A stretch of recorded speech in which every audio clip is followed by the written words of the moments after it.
Welcome to the Sustainable Travel Podcast. This is the podcast that interviews a range of sustainable travelers from different backgrounds to see what sustainable travel means to them. Today we're here with Susanna, who is a regenerative travel expert. Susanna, hi. Hey, how's it going? I'm really excited to be here to talk about regenerative tourism with you, which is all about shaking up the travel industry, which is not as scary as it sounds, I promise, and kind of leaving our preconceptions at the door. So thanks I for having love me. I'm really that. excited to be here. Yeah. Well, it was great. I love that you did your own intro. It's super cool. I'm going to just go straight into it because I think people probably want to know like what is regenerative tourism. So yeah, talk us through it. It's super exciting. We're really happy to have you here. So regenerative tourism, I think probably what most of us kind of think of it at really its basic kind of implementation. And that's not necessarily a bad thing, but it really does kind of give us the base for what we're working with. So it's kind of actions that contribute to culture or nature in a positive way. And so in a nutshell, it really is leaving our destination better than when we arrived. An example might be booking a local tour guide that's engaged in community-led tourism. And this model of community tourism empowers the community with the tools and the resources they need to engage in natural conservation in a way that aligns with their values or improve their quality of life and well-being. But I think it's really important to kind of the core and heart of regenerative tourism actually goes a lot deeper than that. So it's a more holistic approach to tourism. It involves kind of a complete paradigm shift in the industry. It's a really resilient model of tourism that kind of shifts the focus away from a tourism and tourist-centric mindset that manages tourism in isolation really just for its economic benefits. Instead, tourism is contributing to a destination's master plan for thrivability. And it fosters happy and healthy people. And I think the key here is it really contributes to more meaningful and quality experiences for us as travelers. It's kind of like flipping kind of the narrative on its head and redefining what we look at when we're talking about like success metrics. So it really puts well-being over profit, community over community over competition, cultural authenticity over commodification. And I want to kind of touch on what I mean by ingrained in a destination's master plan. And I'm going to talk a little bit about poop, which is kind of one of my favorite things to talk about here, because I think it helps kind of give the picture of what I mean by ingrained in the destination's master plan. So a lot of tourism facilities, whether it's hotels, cruise ships, they actually dump a lot of sewage, raw sewage into the ocean. And this actually happens, I think, a lot more than a lot of us are aware. When I started kind of looking at tourism more from like an academic approach, I was shocked. We should say as well that you actually have a master's in biodiversity as well. So this is something you've like studied. Sorry to cut you off. Yeah. I just wanted to back your credentials there. So I do have a master's in biodiversity. And I really wanted to kind of combine my passion for travel and tourism with environmental conservation. So my thesis actually looked at nature-based solutions in tourism. So when we're looking at all this, raw sewage that's being dumped into the ocean, that's bad for a number of things. Public health, one with E. coli outbreaks, and it causes eutrophication in the environment. And instead of looking at how individual hotels or cruise ships can solve this problem by individual sustainable efforts, or how sustainable travelers can research and kind of decide which hotel to stay in based on who's not dumping sewage, there's a model of kind of a destination master plan that kind of incorporates tourism into this plan, saying, okay, we need to solve this problem by building a new wastewater treatment facility. Tourism is part of the problem. How can we make it part of the solution? So there's an example here in Tofino, Canada, and they were dumping, all the hotels and everyone was dumping sewage into the ocean. And so they implemented what's called a 1% sustainability fee for travelers and tourists. And that went into like this money pot that came with government funding, resident tax money, and kind of a few different things. And they just opened their new wastewater treatment facility in 2024. So now no one is dumping sewage in the ocean, which is better for the travelers because we're not swimming on beaches that have sewage being dumped in it. It's better for the residents. And I think a key here is that it's really going beyond just those working in tourism. So everyone in Tofino, whether or not they're working in tourism, can benefit from this model. So that's kind of what I mean by ingrained in a destination's master plan. I love that. And to be honest, it's great to know what some of those sustainability and like regeneration fees go towards because it's never Yeah. really that clear. Like it's never really explained. Yeah, I've been seeing a lot of these fees and kind of, fees, I guess, like popping up. And there's a lot of discussion saying, they're trying to limit the number of people coming by implementing a 1% fee or a $5 fee. And that's oftentimes actually not the case. They're really just trying to fund better infrastructure or management kind of in these systems as they deal with increased levels of tourism. So, yeah. Yeah, fantastic.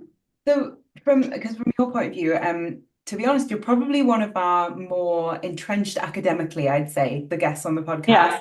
You've definitely studied this in like great detail, which I absolutely love. And I know that we can think of you as like somebody who's really got authority on this matter. But what kind of got you into that? Yeah, I've been involved in travel and tourism actually for almost 15 years. And I've kind of worn a lot of different hats throughout that time. So I actually started kind of on the ground as a local Alaskan tour guide. So I was born and raised in Alaska. So I kind of got my start as a tour guide. And that really kind of started to plant the seeds of why sustainable travel is important, because Alaska is a very culturally and environmentally sensitive place.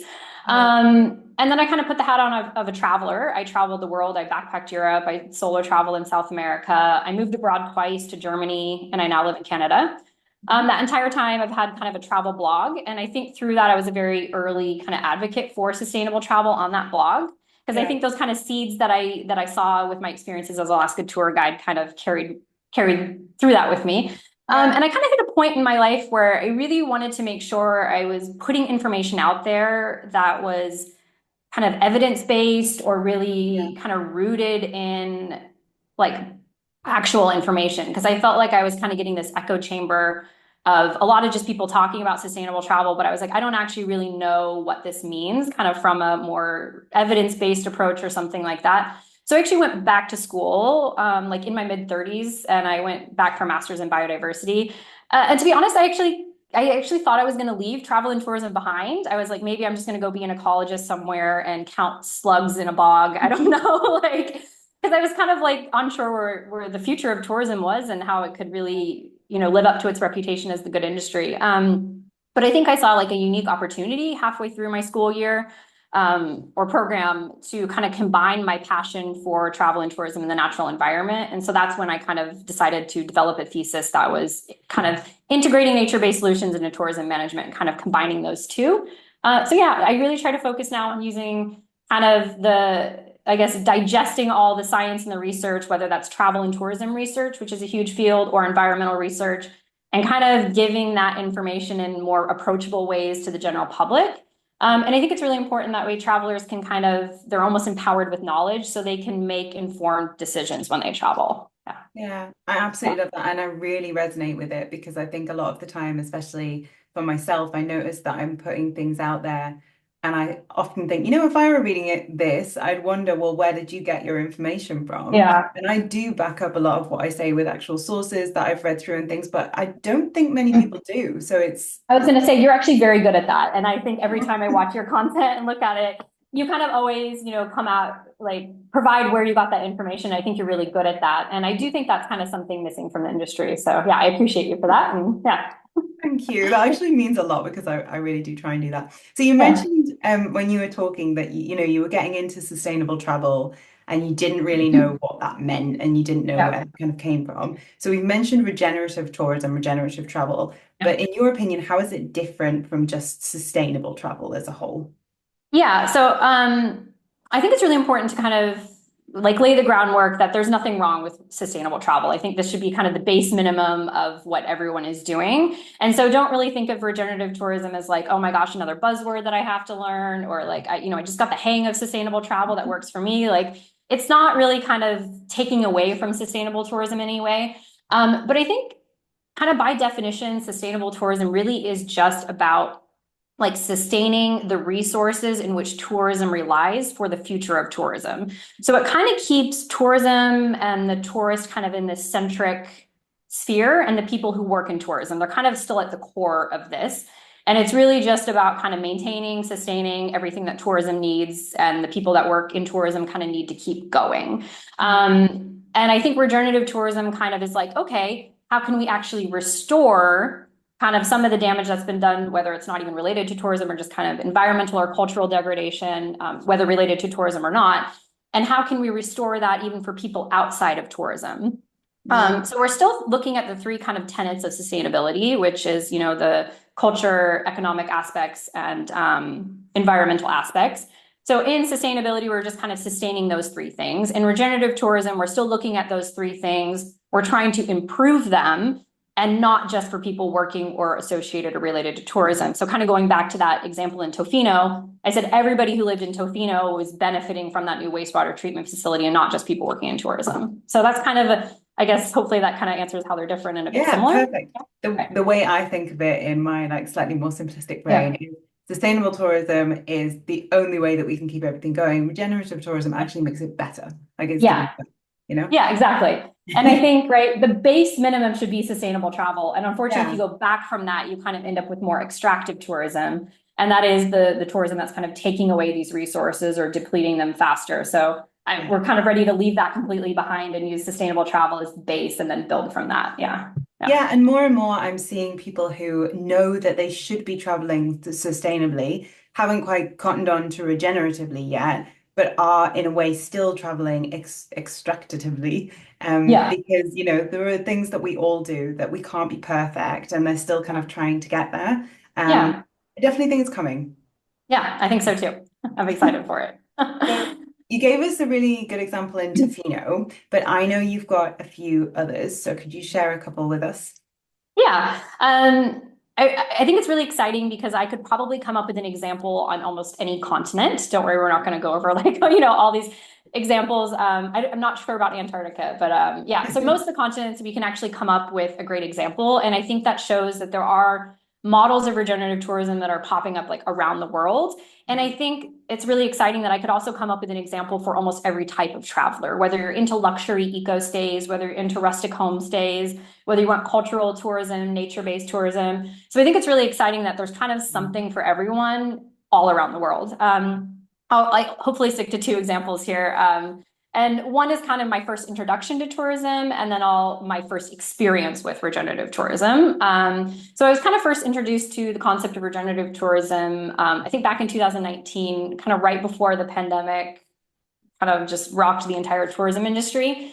And there's a tourism expert named Anna Pollock, and she really kind of put regenerative tourism on the map with this campaign called Visit Flanders, Travel to Tomorrow. And Flanders is a region in Belgium, and they've been kind of suffering from this like textbook case of chronic over tourism. And interestingly enough, I think you actually kind of covered Bruges, which is in Flanders, kind of on your like over tourism series that you did on Instagram. So I don't know if you can like kind of paint a picture of what over tourism looks like in that area. Yeah, definitely. It ties in really well. I mean, I've been doing an over tourism series and diving like deep dive. Like I think I have a similar brain to you in that when I hear about something, I'm like, right, I need Yeah, to know everything yeah, yeah, about the exactly. topic. So what really should have been a couple of posts has now been like, Yeah, so Bruges is one of those places where I think they have a population. I'm going to look it up. I think it's around 128,000 if I remember yeah, statistics, and they get 8 million tourists every year, wild, which is just like wild.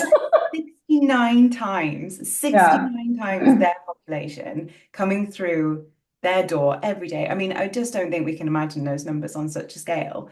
But what it yeah, is doing, the effect that it's having on the city of Bruges is not so much like degradation in terms of like environmental impact, as far as I'm aware, because the city centre is UNESCO protected, but it yeah, is pushing the local people out of their homes, out of where they live.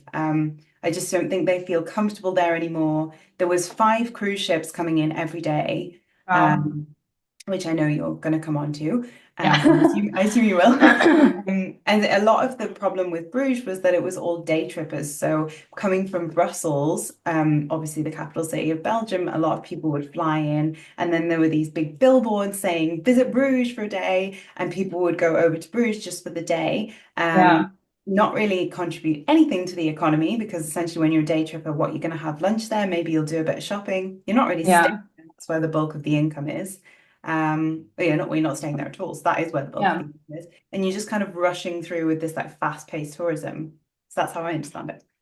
Yeah, and that's it's almost like what happened in Venice, right? People are kind of getting pushed out of these kind of UNESCO sites, and then what are they really preserving if it's just kind of mostly tourists, right? Yeah. And I think what's kind of really interesting about the Travel to Tomorrow kind of initiative, it was kind of more than a tourism campaign. And they were really working to redefine how Flanders as a region approached tourism.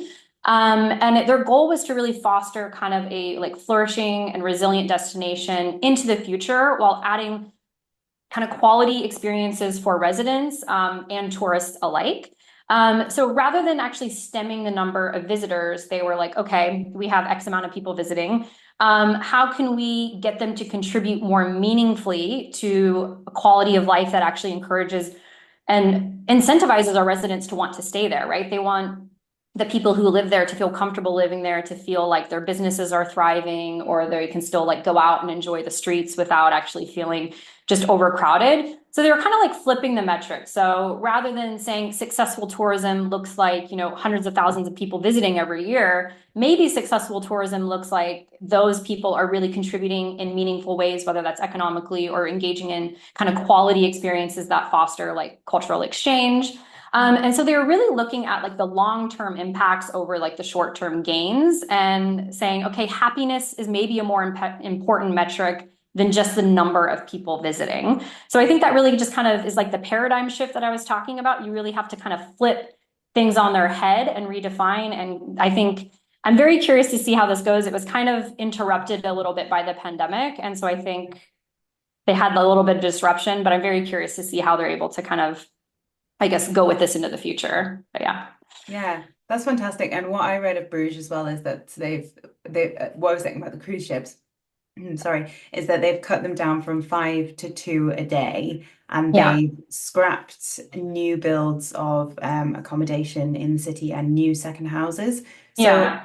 what I thought was really important about that is they're not targeting tourism. They're not saying, get out, we don't want any of you. It's like Yeah. the right type of tourist to come to the city and, as you said, Yeah. economically contribute, make the locals feel welcome. And from what I saw, they were doing things like encouraging activities in the city that weren't just touristic. So like Yeah.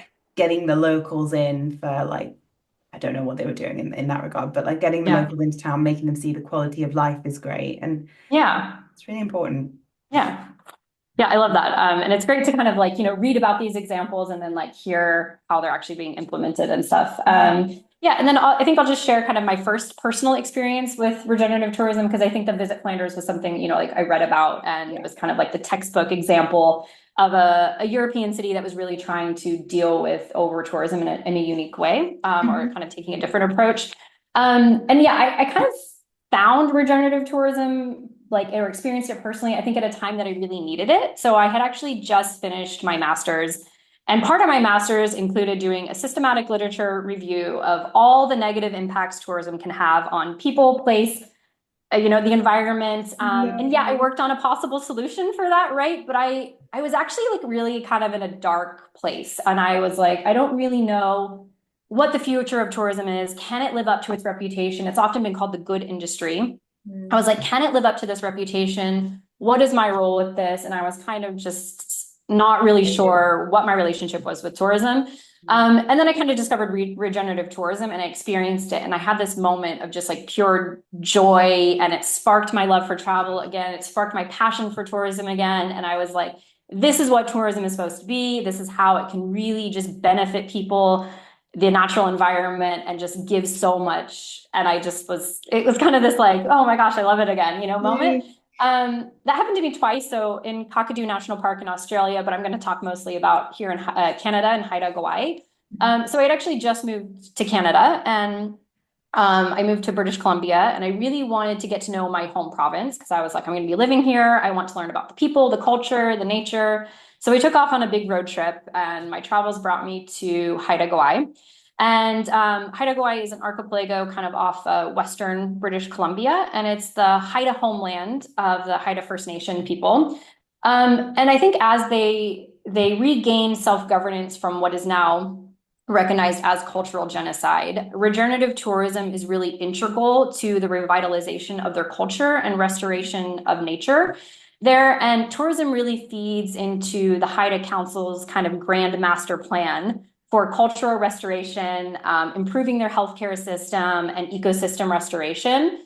So I checked into what's called the Haida House, and previously this was actually a bear hunting lodge, and it was Okay. not owned by the Haida Nation, and so people could actually come and go bear hunting. And these activities occurred without really Haida consent, or they didn't want people coming and killing all their bears for like trophy hunting. And they had the opportunity to buy this lodge. So the Haida Council purchased this lodge, and it's now this wonderful cultural kind of ecotourism lodge that went from an extractive model of killing bears to a restorative model where all the employees are like Haida council members or nation members. They're the ones like working at the restaurant. All the food is kind of from the area and comes with like a story. Mhm.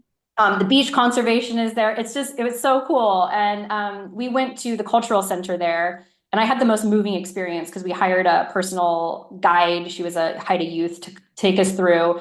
I mean, it was the most emotional roller coaster of a tourism experience I've been on, but it was so beautiful and moving and tragic. But like hearing all the stories of the Haida kind of people through like from this Haida member was just like absolutely beautiful. Her name was Mackenzie.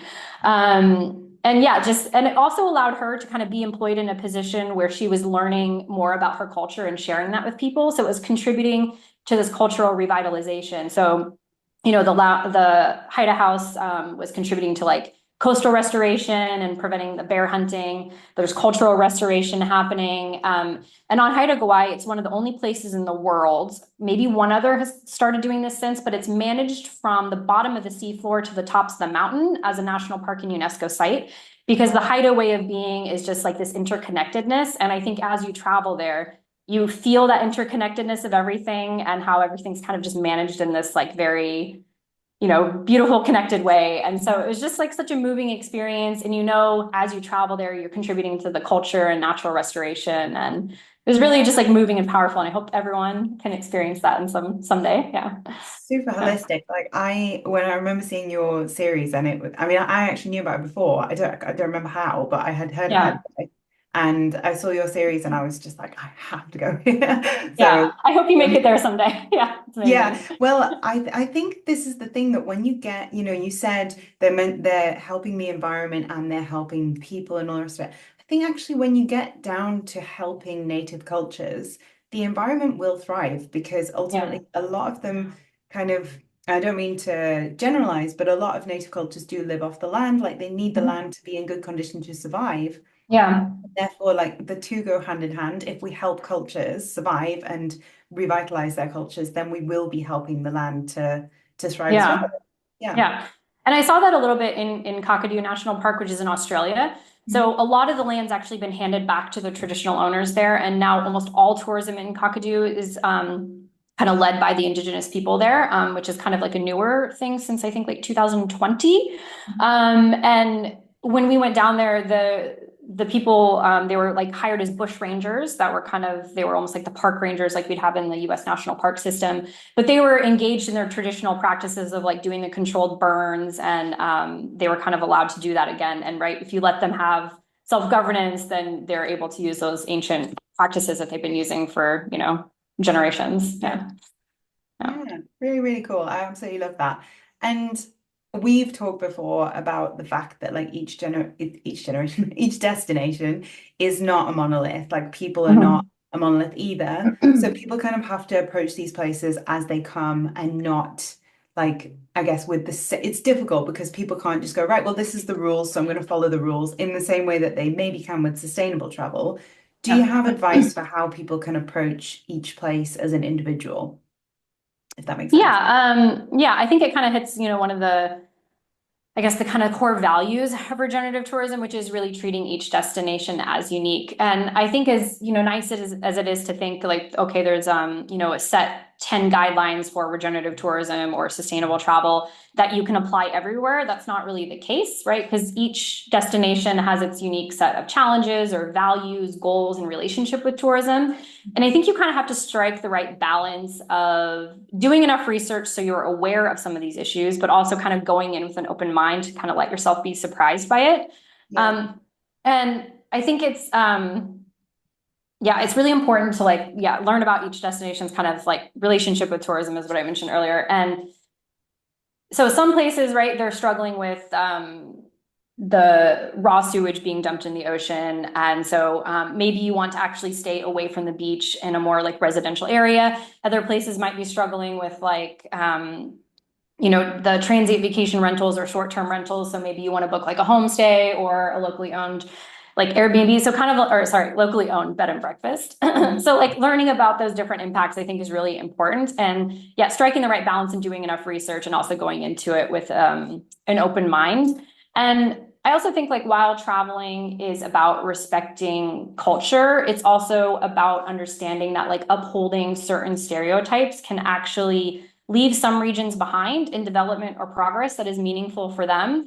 So, if we visit a place and we expect everyone to be living in 10 huts with dirt floor and they're using, we in our head, they're like, oh, they use like traditional farming practices. And we go there expecting that, it kind of holds them in this bubble and maybe doesn't really let them define or progress how they want. So I think it's really important to kind of let destinations or people and the places there kind of tell their own story. And if we go in with an open mind, it lets them tell their own story and kind of define how they can use the benefits of tourism to kind of shape their future for themselves rather than us kind of putting that on them. And I think it's also really important to kind of note that the way we see destinations represented online or in media is one person's perspective of a single place in time or a single space. And even for us, as we communicate that, we may have like a really meaningful interaction with an individual, but that doesn't mean the entire country or group of people feels the same way. So yeah, really arriving open-minded and letting destinations kind of tell their own story.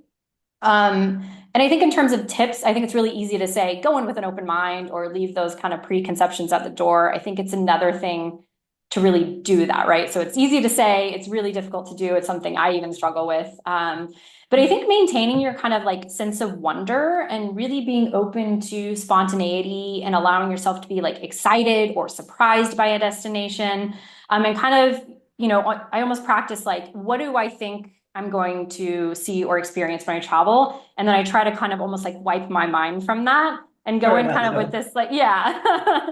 And also Yeah. remember that when I'm sharing stories about that, to be very mindful that it's really just my perspective of my experience, right? Yeah. Yeah, 100%. I mean, you said two things that I kind of want to touch on there, if you don't mind. Like the first one Yeah. was that you said it's different problems for different places. And I was Yeah. like reminded of this today in quite a like jarring, I guess, way. Like so I shared a reel about how cultural travel can be the answer. Like if you get into a culture then and really want to learn it, then maybe you Yeah. wouldn't be traveling as in such a damaging way.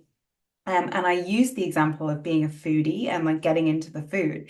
And Yeah. someone very politely said to me, well, this is a great point, but what about in San Sebastian where people are going for the food and they're struggling with over tourism because people are coming to try their food? And I was like, Mhm. yeah, you know what? Like it's a very good point.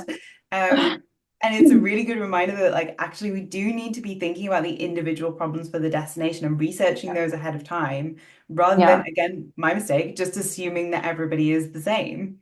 Yeah. Um, But sometimes, right, we don't actually, you can only do so much research, and some of it is on the ground learning. And that's where, having that open mind and saying, like, oh, okay, I didn't actually realize this was a problem. Now I know. And then even yeah. kind of altering your itinerary on the fly or on the go as you needed. Yeah. Yeah, I mean, it was a great reminder for me when I Yeah. like when people correct me in ways because it's like, yeah, actually, I didn't think about that. And Yeah. then I the love second that. thing, the second thing I was going to say was I actually did a podcast. Well, it'll be a few weeks ago now when I release yours. But with Pratibha, who was talking about photography. And when Mhm. you're a photographer, if you showcase your photos, you must be very mindful of how you do it, not to only show the bad. Like, so if you're trying to Mm. for Yeah. example, somewhere like India, and you maybe want to show like, oh, I've got this edgy street photography, and you're taking pictures of people like taking out the bins and things like that, that can paint a really damaging picture without you actually Yeah. meaning to. And you need to be a bit more mindful that you're not just like, you're not sharing your perspective over that of the locals. So ties in. Yeah. Yeah. I think that kind of feeds into what I was saying of letting places tell their own stories and also being very mindful of how you present that. Yeah. Yeah. 100%. Um, and then this is like related, but I kind of I think it's a different question. So when people are looking at regenerative tourism, you've mentioned a few times that there are like the principles which relate to environment, economics, and people, communities. What tips would you give people to get into the mindset of being more regenerative, like the principles, I guess? Yeah. So I think maybe another difference, and kind of going back to the difference between sustainable and regenerative tourism that I didn't really touch on, there, kind of another difference I think is sustainable tourism is a lot of individual actions. And I think regenerative tourism is a lot of times more of a mindset. So I think the kind of advice that I often give people when they're kind of embracing regenerative tourism, it's kind of more of a mental mindset rather than, bring your reusable water bottle or, recycle. So it's kind of like less of these tangible actions and more of like a mental shift.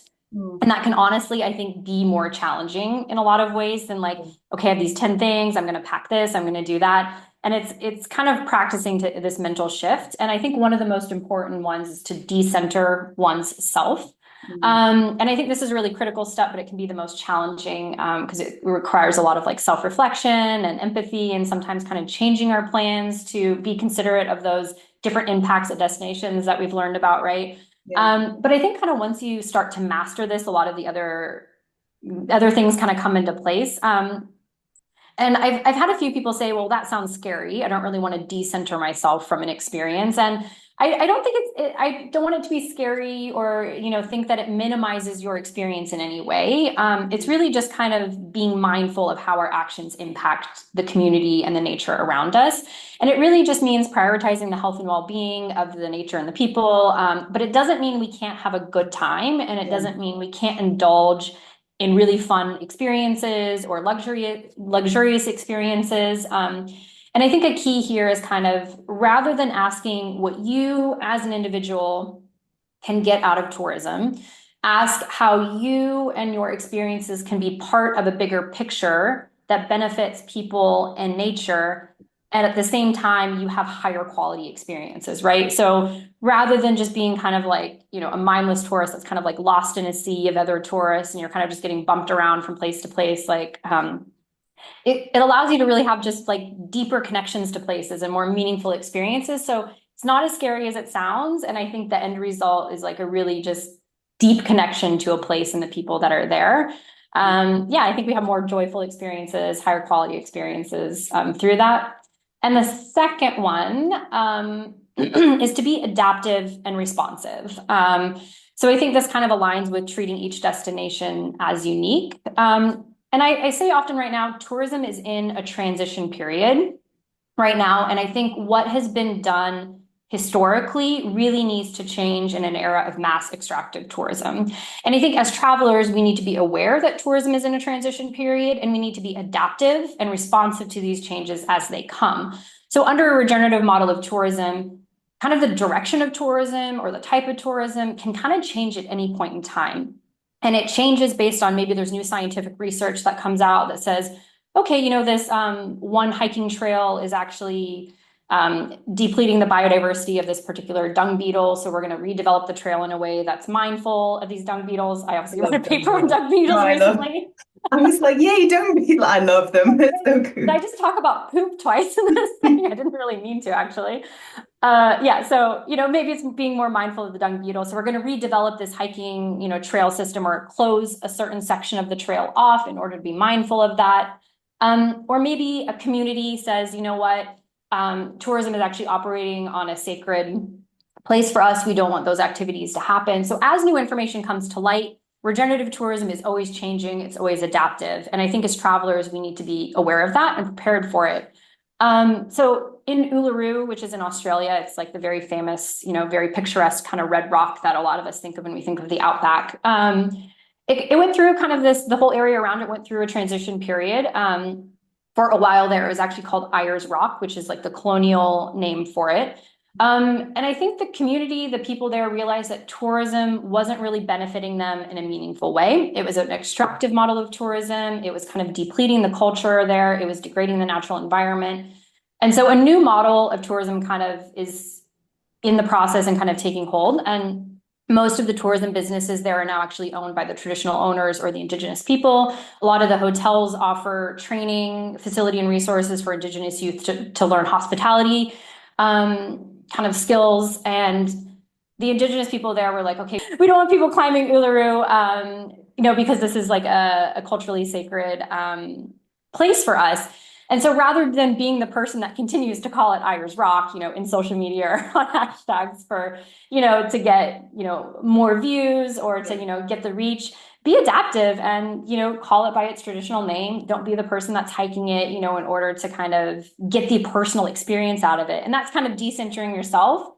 You don't maybe get the experience of hiking that, but then you can go have these amazing cultural tourism experiences in the town and learn from the traditional owners in a more meaningful way. So it's kind of being, okay, the tourism model here is changing. Okay, like we can get along with that and find new ways to enjoy a place and have new experiences.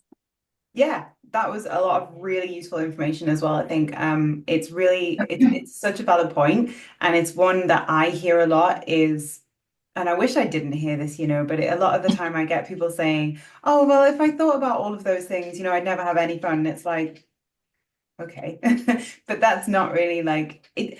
For me, it's not that hard. Like, if someone says, "I don't want this to be called Ayers Rock anymore. It's sacred to me and my people. I would prefer if you would call it Uluru."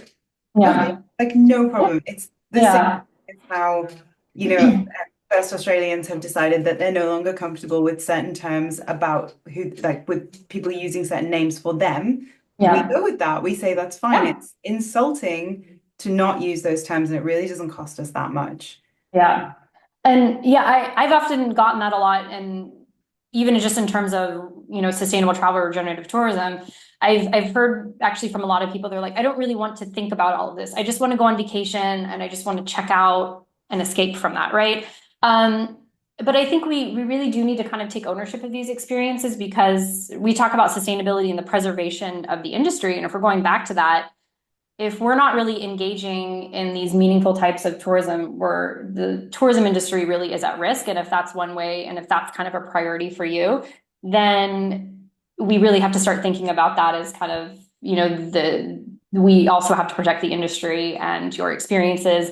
And like I said, once you kind of get into this mental shift or pick a regenerative destination, these things kind of start to come easier over time.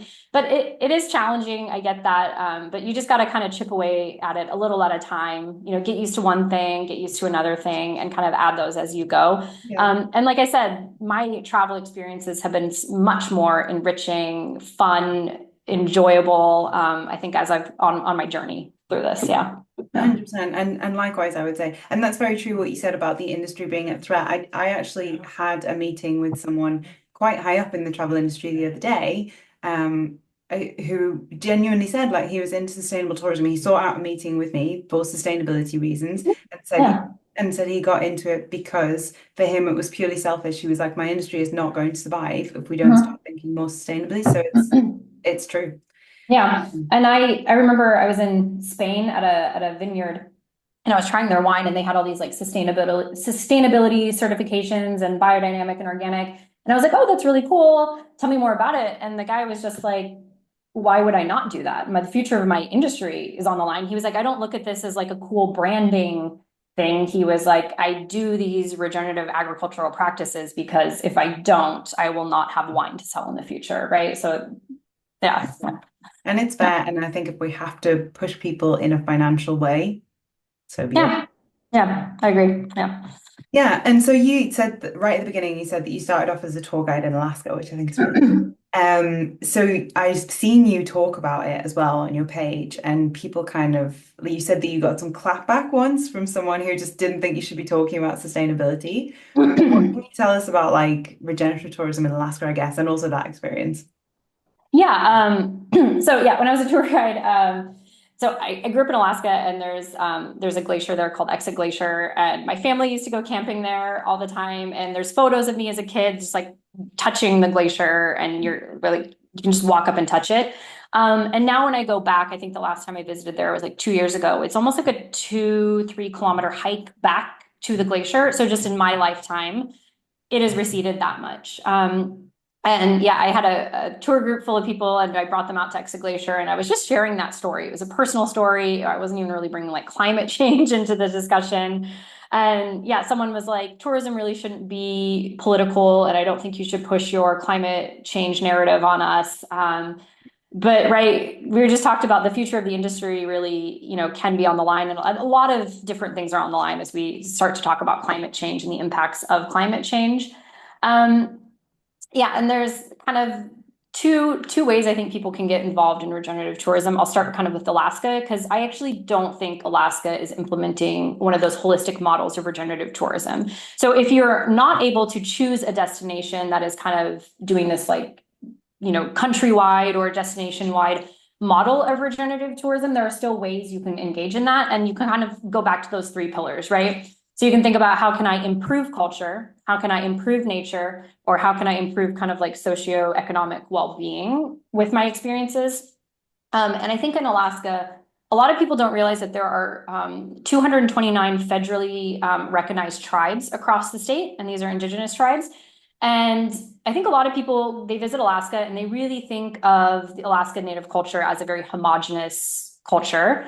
And they don't really realize that there are almost 230 of these different tribes, and they each have their own song and dance, dialect, type of art, that sort of thing. And if you're just kind of grouping everyone and saying, oh, this is what like Alaska Native culture looks like, this is what I'm expecting, this is what I expect the art to look like, that's actually caused some of these tribes to change their art style or their culture and tradition in order to appeal to what tourists expect. And this goes back to allowing yourself to be like, wow, there are 229 tribes here. Like, how can I learn about each of them as I travel throughout the state based on like whose land I'm on? And so just kind of taking that like education upon yourself, or you can go visit somewhere like the Alaska Native Heritage Center that helps, kind of educate in a very like culturally mindful way. If you do, say hi to my friend, Emily Edenshaw. She's the executive director over there and doing an amazing job with that. Yeah, so just being open to that and kind of going into it. Like, I don't actually know what all the different types of art style is, and I'm open to kind of seeing something new or unexpected. And then you can also look at like the social impacts of travel in Alaska. We talked about cruise ships, right? Some of these small coastal communities only have like 2,000 or 3,000 permanent residents, some less than that. And we're having cruise ships that have 7,000 people come through, and that really impacts the quality of life. And yes, they're bringing some money, but they're also bringing, pollution. They're putting strain on waste management facilities. They're bringing extra traffic. They're, making it more difficult for residents to go to their favorite restaurant or, enjoy their favorite hiking trail. So just being mindful of that. And I always say, think critically about whether or not you're going to cruise to Alaska and how you're going to cruise to Alaska. If you do decide that cruising is right for you, there's a cruise report card that can be helpful in choosing a cruise company that might have like less of an impact on culture and nature. You can look at like, yeah, we can link that. Yeah. And you can also look at the smaller cruise ships, right? The smaller the cruise ship, the less of an impact they have. And Alaska is actually home to the United States' only indigenous owned small cruise line. So you could also look at supporting Alaska Dream Cruises or an alternative like that. And also just being aware that you are this almost like massive city that's coming in, interacting with these like small communities and being very mindful of that. And kind of another thing in the social economic realm is tourism leakage is actually quite high in Alaska. So that means the amount of money that's leaving the state kind of going to like, whether it's multinational corporations rather than staying in the community, is quite high. And a lot of times, so when I was working as a tour guide, I was one of the only few full-time Alaskan residents because it was seasonal work. There wasn't a lot of high quality year-round jobs there. And most people that live in Alaska, if they want to work in tourism, they want year-round employment. They want health insurance. They want benefits. And these kind of seasonal jobs that are only open for the season, a lot of times people come and they'll set up a business for the summer and then they leave the state in the winter. And so being mindful of that and choosing a tour operator that operates year round and supports a year round economy where they're going can be quite helpful. And then the third one, right, environment. Alaska has a lot of like wildlife tourism. And I do think they do a really good job at regulating wildlife tourism. And I think that's something Alaska does a great job, is very mindful wildlife activities. But something as simple as choosing a whale watching excursion that's certified by like a Whale Sense guideline. So Whale Sense is science-backed guidelines that tour operators can get certified by, and they've actually been shown to complement and enhance conservation efforts for whales. So doing those little things can kind of help you kind of look at those three different realms. And if you have the opportunity to visit a regenerative destination, that's also an option. And it kind of takes some of the burden off us as travelers. So if you're going to, one of these places like Haida Gwaii that kind of has this whole destination-wide system in place, it takes some of the burden off us, right? We don't have to do quite as much research and make sure we're having the right impact. It's kind of ingrained in the system. It doesn't necessarily mean we can like sit back and like, okay, everything I do is like, totally fine. We have to take some ownership of it, but it does become quite easier. So you can choose a regenerative destination, or you can look at, if it's not a regenerative destination, how you can be positive in those three areas. Yeah. With a regenerative destination, obviously it varies, but I think part of the joy of it is knowing that, yes, okay, you can't be like throwing your plastic water bottles out the window and just Yeah. smoking on the beach and whatever. Yeah, But exactly. but it's like the environment is being maintained. So if you Yeah. have some kind of accident, like if something falls out your pocket or like something's probably Mhm. people picking it up, it's like Yeah. that difference versus just nothing's being done and you have to be like extra mindful. Yeah, exactly. So yeah. Yeah. Awesome. Well, I think that was the end of my questions. So I'm just going to ask you what are you working on at the moment and where can people find you? Yeah, so in January, I'm really excited because I'll be speaking at the Impact Travel and Sustainability Conference, which is in Victoria, British Columbia. And that's a travel conference that is focused specifically on regenerative tourism and biodiversity. So I'll be presenting some of my master's research at that conference. I'm always creating on my two websites. So I have curiositysavestravel.com, and that is a regenerative and sustainable travel website. And then I also have Curiosity Saves the Planet, which is more kind of environmental education in fun, approachable ways. I'm very active on Instagram, which is curiositysaves.travel, and also on Threads. And yeah. Nice. Thank you so much. Well, thank you so much for coming on. It's been definitely very enlightening and yeah, you've been an amazing guest. Thank you so much for having me. It was a wonderful discussion, and I always love learning from you as well and all your insights. So yeah. Come back anytime. So yeah, I'll just wrap up. This has been the Sustainable Travel Podcast. You can find us on Instagram at the Sustainable Travel Podcast. We also have a Facebook group, which is Sustainable Travel Tips Group. And you can find us on my website, which is www.thattravel.co.uk /the-sustainable-travel-podcast. Thank you so much.